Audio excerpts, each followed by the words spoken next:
That fresh morning. That fresh morning.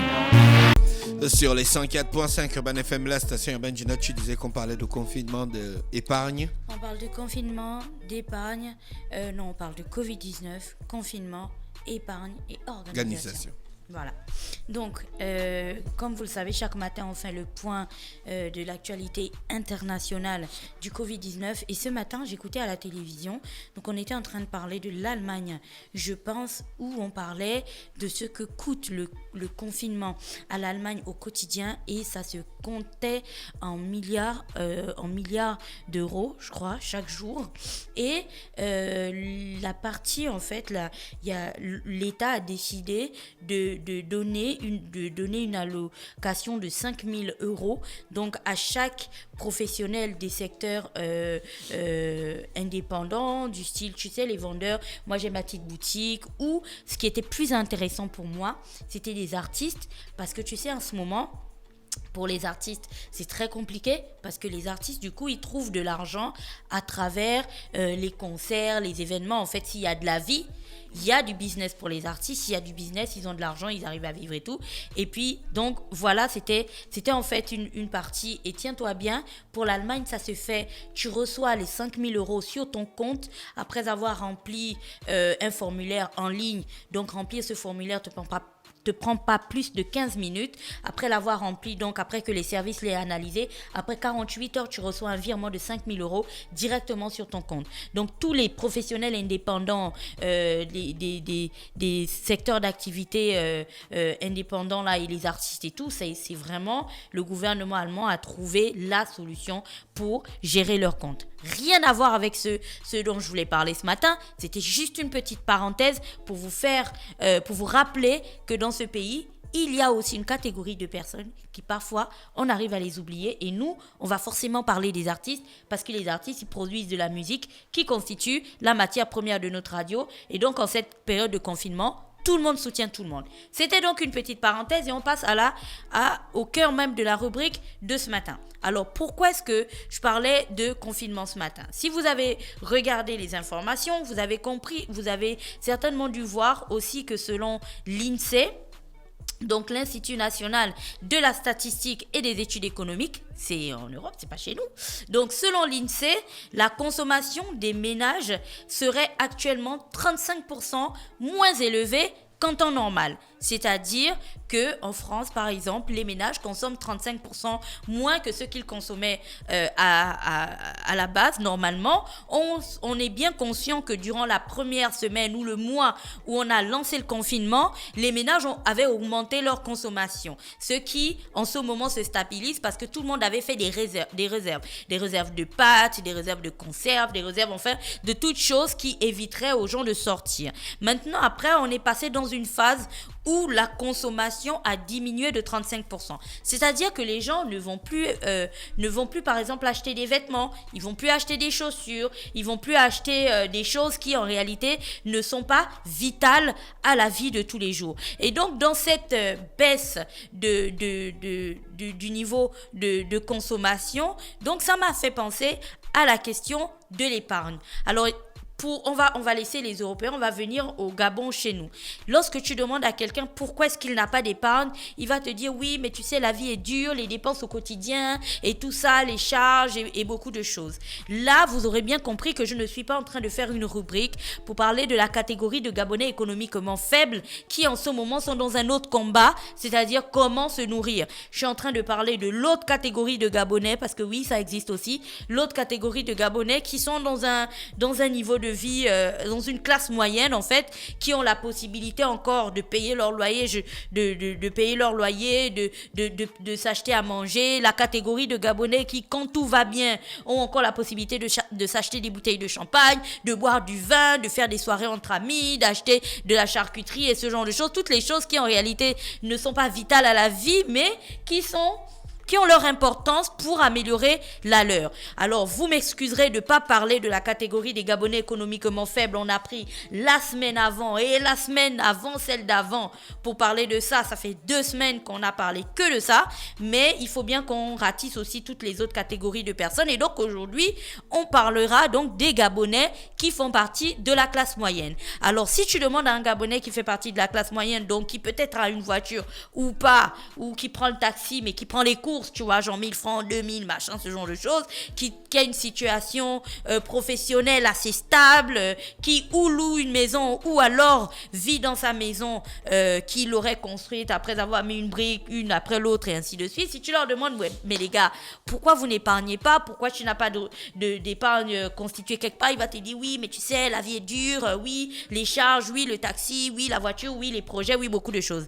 Mais en réalité, ce qui fait en sorte que la plupart des gens n'épargnent pas, et ça c'est genre la discussion que j'avais avec des amis le week-end, c'est parce que il n'y a pas en fait, on n'a pas une bonne organisation. C'est-à-dire que même quand tu commences à épargner, si tu mets de l'argent de côté, après il va avoir l'anniversaire d'un de tes potes, et puis on va dire que c'est un système de quoti, donc les 50 000 que tu avais mis ce mois, tu vas quand même prendre, vous allez aller en soirée, et puis c'est un système où chacun offre une tournée, donc après tu vas offrir une tournée et puis voilà, tu finis ça en boîte, tu finis ça dans une soirée, sans compter que après ça peut aussi se terminer dans le restaurant, du style tu as envie d'inviter X, tu as envie d'inviter Y, tu as envie de passer du bon temps, ou il y a peut-être une go que tu as vu qui t'a genre tapé dans l'œil et puis tu as envie de lui faire plaisir. C'est valable aussi pour les femmes, comme il y a un gars que tu as vu et puis tu veux lui faire un cadeau. Donc tout ça en fait, c'est pas des choses vitales, mais c'est des choses, en fait parfois on dépense sans compter parce qu'on est véritablement dans un système, dans une économie ou dans un monde de consommation. On dépense sans compter. Tu marches, tu vois une pub quelque part, ou tu vois un truc dans un magasin, ou pour peu que tu es en train de marcher quelque part et tu as vu qu'il y avait un truc en vente, tu as ta carte bancaire, tu t'es dit bon c'est bon, ça, de toute façon c'est pas trop grave, et tu payes. Donc c'est ce système de consommation automatique là en fait dans lequel nous sommes, qui parfois inconsciemment nous fait perdre de vue les priorités. Et donc on arrive du coup à la période de confinement où on peut pas sortir, on peut pas du coup traîner avec les potes, on peut pas acheter des cadeaux, emmener X ou Y personnes au restaurant, ou en week-end à la pointe, ou je ne sais pas, toute chose qui fait partie en fait des loisirs.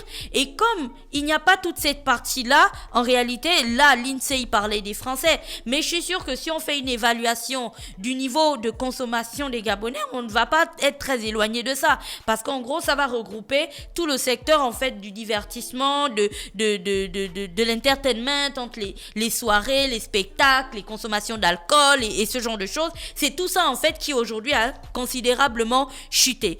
Et donc, si pour les personnes qui vendent ces services-là, c'est l'hécatombe, c'est la catastrophe, pour les personnes qui achètent ce service, ça doit aujourd'hui vous faire en sorte qu'on se pose et qu'on réfléchisse et qu'on voit les choses différemment. Alors aujourd'hui, on ne va pas parler du confinement du style c'est bon, on s'ennuie, voilà, on souffre, il faut qu'on sorte du confinement. Aujourd'hui, j'avais envie qu'on discute du confinement d'un point de vue purement avantage. Alors, depuis que nous sommes dans cette période de confinement, je pense qu'on a commencé d'abord avant avec, je pense, 2 ou 3 semaines de semi-confinement où il y avait le couvre-feu, où on ne pouvait pas sortir, il y avait des systèmes déjà et des services qui étaient indisponibles. Donc, ça va faire bientôt 1 mois qu'on n'a pas, par exemple, accès à des boîtes de nuit, 1 mois qu'on n'a pas accès à des restaurants et ce genre de choses.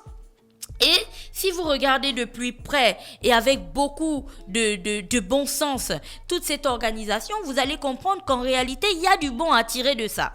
Le bon en question, c'est lequel? C'est bien sûr la partie de l'épargne.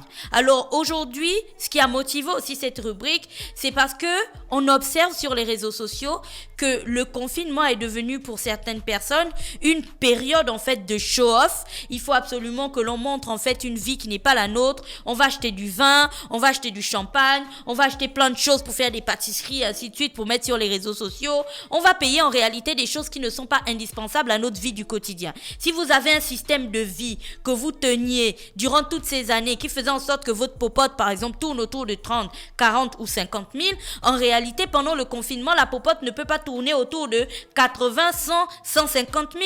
Vous êtes d'accord avec moi qu'il y a un endroit où ça n'a pas marché.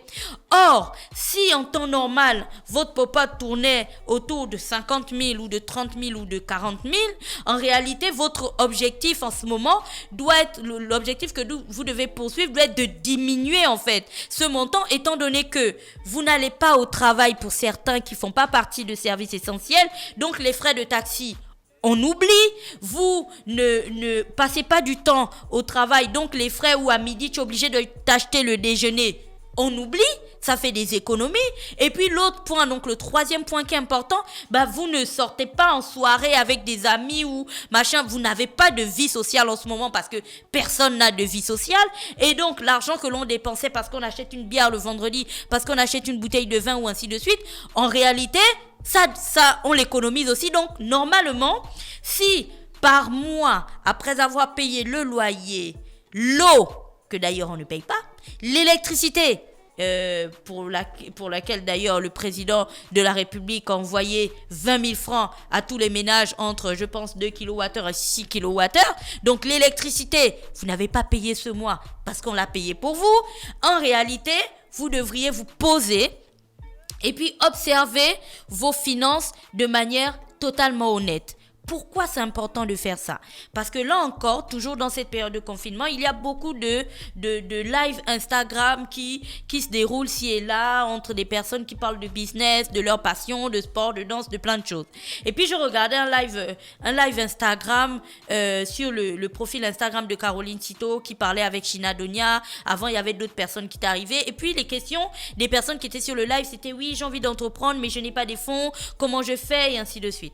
Alors, il n'y a jamais personne qui vous donnera de l'argent pour lancer un business, par exemple. Quand vous savez que chez nous, les banques ne prêtent pas. Si vous avez envie de lancer un business, il faudra d'abord vous-même avoir des fonds nécessaires pour lancer votre projet. Je m'appuie sur cette idée parce qu'en réalité, il ne s'agit pas uniquement de parler de business, mais de projet en général. Peu importe le projet que vous avez envie de faire, vous devez vous-même vous constituer en bailleur pour le démarrage de votre projet. Vous devez vous-même financer votre projet. Parce que les gens posaient des questions. Oui, où est-ce que je trouve les financements? Qui va m'aider? Il n'y a personne pour vous aider, si ce n'est vous-même. Et comment vous allez vous-même vous aider? C'est en mettant de l'argent de côté. Comment mettre de l'argent de côté? C'est tirer profit de cette période de confinement. C'est pour ça que hier, j'écrivais sur mes profils que si, à la fin de ce coronavirus et de ce confinement, vous n'avez pas réalisé un projet que vous aviez laissé de côté par, selon vos dires, manque de moyens ou manque de temps, c'est qu'en réalité, après toute cette période, vous devriez vous asseoir et vous remettre sérieusement en question. C'est-à-dire que ce n'est pas le temps qui vous manque, ce n'est pas l'argent qui vous manquait, c'est peut-être autre chose. Et c'est l'autre chose là qu'il va falloir identifier. Parce que normalement, aujourd'hui, et là, je le répète, je suis pas en train de parler de Gabonais économiquement faibles, donc de personnes qui se battent d'abord là pour trouver à manger. Je suis en train de vous parler de cette catégorie de Gabonais qui font partie de la classe moyenne là, qui ont de l'argent pour payer le loyer et tout, et qui ont la possibilité de faire des épargnes. En réalité, si vous mettez un petit peu d'argent de côté, vous allez vous rendre compte à la fin de ce confinement que dans vos activités mensuelles, il y a des choses que vous pouvez tout à fait élaguer qui ne sont pas indispensables à votre vie. C'est-à-dire que des choses que si tu enlèves demain, tu ne vas pas mourir. Il y a bien des choses comme ça qui existent, et il y a des choses aussi qui se passent que vous pouvez enlever en fait, ou que vous pouvez diminuer tout simplement et continuer à avoir un niveau de vie acceptable, tout en privilégiant l'autre partie qui est la partie de l'épargne, où vous allez mettre de l'argent de côté pour concrétiser vos rêves, vos projets, peut-être que vous avez envie d'acheter un terrain, peut-être que vous avez envie de construire une maison, peut-être que vous avez envie de vous lancer dans un business de vente de mèches, de chaussures, je ne sais pas, peu importe, mais l'argent que vous mettrez de côté durant cette période de confinement va vous faire prendre conscience que vous êtes capable de mettre de l'argent de côté. Autre chose que tout le monde doit apprendre durant la période de confinement. Confinement, ok, mais on n'a pas dit qu'en cette période de confinement, il faut absolument que vous puissiez mettre en ligne des vies qui ne vous appartiennent pas. Comme je vous le disais, si vous avez de l'argent en ce moment dans votre maison qui traîne, il y a un billet de 10 000 là qui traîne et puis vous savez pas quoi en faire, entre aller acheter une bouteille de vin pour servir dans un verre et puis poser à votre terrasse et faire une photo pour dire voici comment se passe mon confinement, tout en sachant qu'en réalité, en temps normal, vous ne le faites pas, prenez ces 10 000, rangez-les dans une petite boîte. Tu sais, on vend toujours des boîtes au bord de la rue là, que les gars font, les menuisiers. Le coffre. Voilà, le coffre. Rangez ces 10 000 là dans cette boîte et au fur et à mesure que les jours jours avanceront, vous mettrez un petit peu d'argent. L'argent que vous dépensiez à faire X ou Y chose. C'est pareil pour j'achetais du pain, j'achetais des croissants le matin. Oui, j'allais un petit peu à un shop, je m'arrêtais, je prenais une offre petit déjeuner de 10 000 ou j'achetais du café.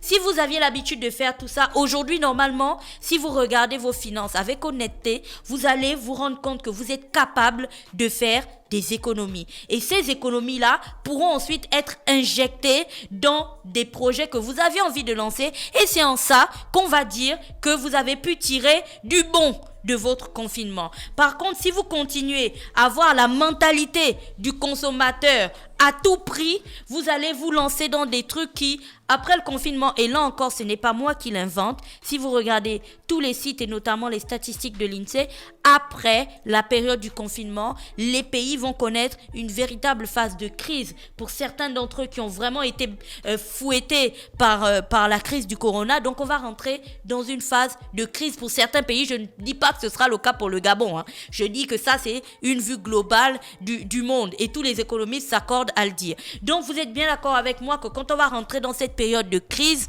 pour s'en sortir, il faudra bien que chacun ait son petit coussin quelque part où il a épargné 10% de ce qu'il gagnait, où il a épargné 20% ou je ne sais pas. En réalité, profitez de cette période-là pour faire des économies, profitez de cette période pour vous constituer une petite épargne pour pouvoir ensuite prétendre à améliorer votre vie plus tard. Il n'y a personne qui viendra vous donner de l'argent pour démarrer vos projets et je pense que la période de confinement doit permettre à tout le monde de réfléchir de manière totalement honnête sur ce qu'il a envie de faire de sa vie et sur comment il peut s'organiser pour réaliser ses projets. Voilà, c'était tout pour aujourd'hui. Merci Gina qui est avec nous ce matin sur les 104.5 Urban FM, la station urbaine dans le cadre du petit clin d'œil civique. Start Fresh Morning.